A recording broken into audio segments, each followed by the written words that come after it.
Hai Sobat, kembali lagi di Siniar Finansial oleh Ale Bicara.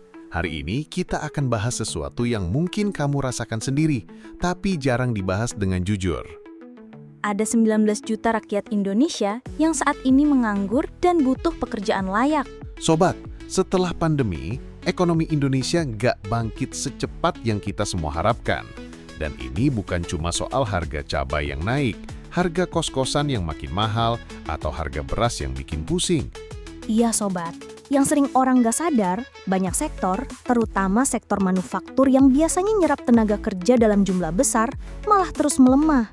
Sektor ini biasanya jadi penyelamat buat banyak keluarga supaya bisa dapat penghasilan layak. Coba bayangin, menurut data Sakernas Februari 2025, ada 7,28 juta orang pengangguran terbuka di Indonesia. Artinya mereka benar-benar nggak punya kerjaan sama sekali. Dan ini bukan cuma angka sobat, ini adalah orang-orang yang setiap pagi bangun dengan rasa cemas, karena nggak tahu besok bisa makan apa atau enggak. Dan bukan cuma itu sobat, ada 11,67 juta orang yang masuk kategori setengah pengangguran. Mereka kerja, tapi cuma dapat jam kerja kurang dari 35 jam per minggu. Mereka masih cari kerja tambahan, masih muter otak biar dapat penghasilan yang cukup untuk bayar listrik, bayar kontrakan, bayar sekolah anak. Kalau dijumlahin sobat, ada 18,95 juta orang di Indonesia yang masih berjuang untuk dapat pekerjaan lebih layak. Hampir 19 juta orang. Bayangin deh, itu lebih banyak dari total penduduk kota Jakarta. Semua orang ini masih berusaha keras biar dapat penghasilan cukup buat hidup layak. Dan ini bukan cuma soal angka di kertas, sobat. Ini tentang ibu-ibu yang harus keliling komplek jualan gorengan biar bisa bayar uang sekolah anaknya. Tentang lulusan kuliah yang udah apply ratusan lamaran kerja tapi nggak kunjung dapat panggilan. Tentang bapak-bapak yang harus kerja serabutan, narik ojek online 15 jam sehari, tapi penghasilannya masih pas-pasan buat kebutuhan rumah tangga. Kenapa ini bisa terjadi?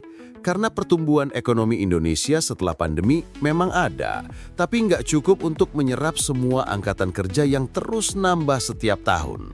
Iya sobat, setiap tahun jumlah angkatan kerja baru bertambah sekitar 2 juta orang. Tapi lapangan pekerjaan yang tersedia nggak sebanyak itu. Dan yang ada kebanyakan pekerjaan dengan upah rendah, tanpa jaminan sosial dan rentan PHK. Dan yang lebih bikin miris, sektor formal yang biasanya kasih penghasilan lebih layak juga lesu. Dari total angkatan kerja yang kerja di sektor formal, sekarang cuma sekitar 40%. Padahal sebelum pandemi masih di atas 43%. Artinya, makin banyak orang terpaksa kerja di sektor informal. Sobat, kita perlu sadar kalau ini bukan cuma masalah individu yang dianggap malas atau nggak mau kerja. Ini masalah struktural yang terjadi karena perekonomian kita belum benar-benar pulih dan belum mampu menyediakan cukup pekerjaan layak. Ini yang sering bikin banyak orang salah paham. Kan sekarang banyak lowongan kerja, kok masih banyak pengangguran? Banyak banget yang bilang kayak gitu sobat. Tapi masalahnya bukan sekadar ada kerjaan atau enggak. Masalahnya adalah kerjaannya layak enggak. Banyak orang sekarang memang kerja, tapi kerjaannya paruh waktu, upah rendah, tanpa BPJS, tanpa kontrak jelas, dan gampang banget kena PHK. Mereka kerja keras tapi tetap nggak bisa bayar semua kebutuhan hidup, apalagi buat nabung atau sekolahin anak. Data Algo Research bilang, dari 17 juta pekerjaan baru sejak 2019 sampai 2025, mayoritas adalah pekerjaan paruh waktu dan informal. Dan selama periode yang sama, jumlah pekerja penuh waktu justru turun dari 71% menjadi 66,2% dari total angkatan kerja. Artinya apa sobat? Artinya meskipun jumlah pekerjaan naik, kualitas pekerjaan justru turun. Banyak yang kerja, tapi penghasilannya nggak cukup buat bayar kontrakan, listrik, bensin, apalagi buat nabung. Sobat, ini terjadi karena struktur ekonomi Indonesia berubah setelah pandemi. Banyak perusahaan memilih efisiensi, mengurangi pekerja tetap, dan merekrut pekerja kontrak atau paruh waktu untuk memangkas biaya. Dan ini juga terjadi karena pemerintah mendorong pertumbuhan di sektor padat modal, bukan padat karya. Industri padat modal memang membantu produktivitas, tapi nggak serap tenaga kerja banyak. Coba bayangin sobat, kamu lulus kuliah, apply kemana-mana, akhirnya dapat kerja di toko retail dengan sistem kontrak 3 bulan. Kerja 9 jam sehari, tapi gajinya masih UMR, tanpa tunjangan kesehatan, tanpa kepastian perpanjangan kontrak. Dan kalau toko sepi atau ada masalah penjualan, kamu bisa kena PHK mendadak. Atau buat kamu yang sekarang kerja serabutan, narik ojek online, jualan online, atau freelance nulis. Kamu kerja lebih dari 12 jam, tapi pendapatan kadang nggak pasti.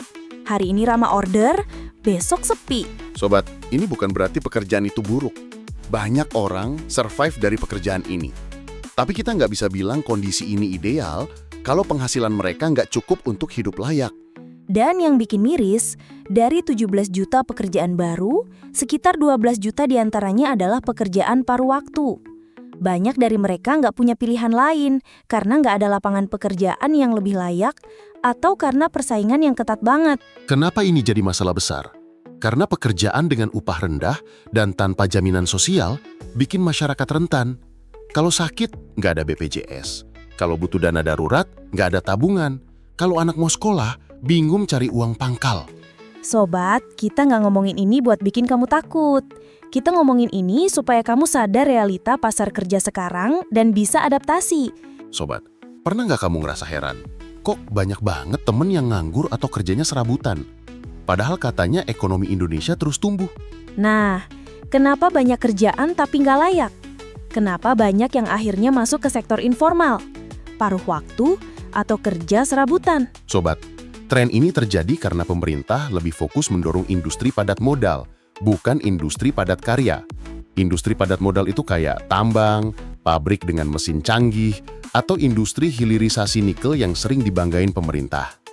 Industri kayak gini memang meningkatkan produktivitas dan nilai ekspor, tapi nggak banyak serap tenaga kerja. Karena mesin-mesin yang kerja, bukan manusia.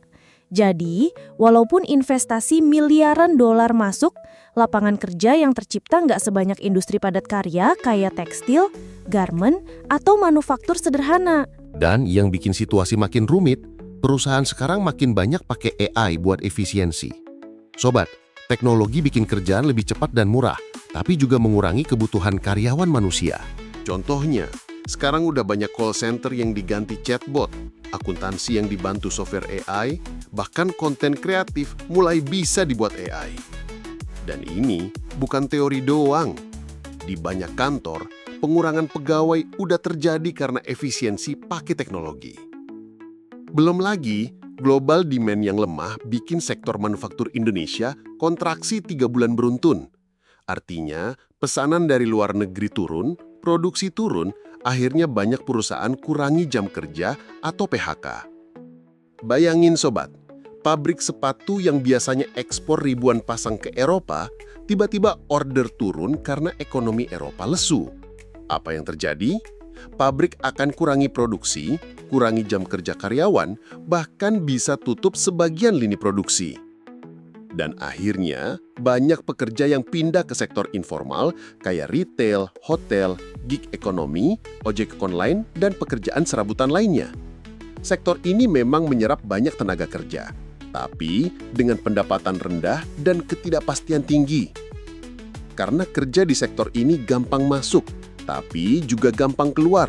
Kalau order sepi, pendapatan langsung turun. Kalau perusahaan restrukturisasi, kontrakmu bisa selesai tiba-tiba. Inilah yang bikin banyak orang akhirnya kerja keras, tapi hidupnya masih penuh ketidakpastian. Gaji pas-pasan, tanpa BPJS, nggak bisa nabung, dan selalu was-was kalau ada kebutuhan mendadak. Sobat, kita nggak bilang teknologi itu buruk atau industri padat modal itu salah.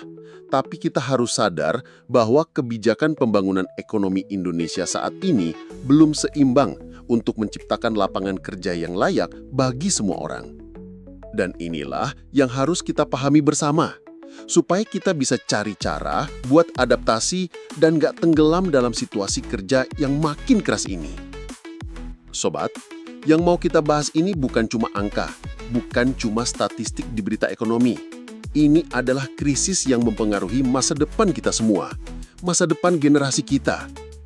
Karena sobat, Dampak dari kondisi kerja yang nggak layak ini masuk ke semua aspek hidup kita, mulai dari gaji yang rendah sampai minimnya jaminan sosial, bahkan bikin banyak orang kesulitan untuk sekedar bertahan hidup dengan tenang. Coba kamu pikirin ini, sobat. Gaji rendah bikin kita sulit untuk beli rumah, padahal harga rumah makin mahal tiap tahun. Bahkan buat menikah aja, banyak yang nunda karena takut gak bisa nafkahin keluarga dengan layak. Dan biaya pendidikan yang terus naik bikin banyak orang takut punya anak atau khawatir gak bisa biayain pendidikan mereka. Belum lagi minimnya jaminan sosial bikin kita rapuh banget kalau sakit atau tiba-tiba kena PHK. Kamu kerja keras tiap hari, tapi kalau jatuh sakit, kamu mungkin harus pinjam sana-sini buat bayar pengobatan. Atau kalau tiba-tiba perusahaan sepi dan kamu di PHK, kamu nggak punya cadangan dana buat bertahan. Dan semua tekanan ekonomi ini nggak cuma bikin stres, tapi juga bisa mempengaruhi kesehatan mental kita, sobat. Banyak dari kita merasa burnout, cemas, overthinking, bahkan merasa gak berguna karena kerja keras, tapi hidup masih gitu-gitu aja. Buat kamu yang baru lulus kuliah, tantangan ini akan kamu rasain saat cari kerja. Kamu mungkin punya gelar, punya mimpi tinggi, tapi pas masuk pasar kerja, kamu ketemu realita gaji rendah dan kontrak pendek yang bikin kamu frustasi. Dan buat kamu yang udah kerja, sobat, bukan berarti kamu aman. Bisa aja kamu sekarang masuk kategori pekerja paruh waktu yang masih struggle untuk hidup layak. Kamu kerja, tapi masih harus cari sampingan buat nutupin kebutuhan sehari-hari. Sobat, kondisi kayak gini bukan salah kamu pribadi sih.